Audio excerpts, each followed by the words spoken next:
Coucou tout le monde, j'espère que vous allez bien, que vous passez un bon week-end du 15 août avec des chaleurs de malade, mais bon.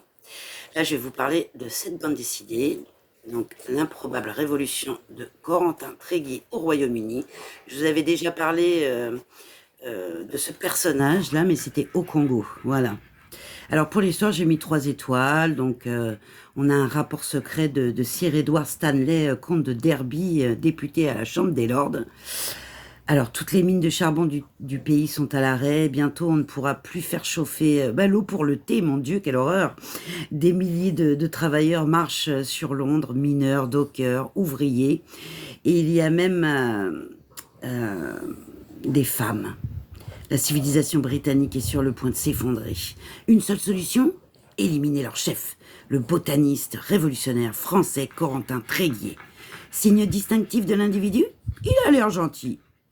Westminster, pardon, le 24 juillet 1875. Alors pour le dessin, j'ai mis 3 étoiles. Alors comme pour l'autre, hop là, on est sur un papier mat, un graphisme semi-réaliste, avec des belles couleurs chaudes et froides. Voilà, c'est un petit mélange. On est sur des traits, on a un mélange de traits fins et épais, mais c'est plutôt une bande dessinée, on va dire, plutôt standard à ce niveau-là. Ah, mince, il y a eu un petit peu de, je ne sais pas ce que c'est que ça.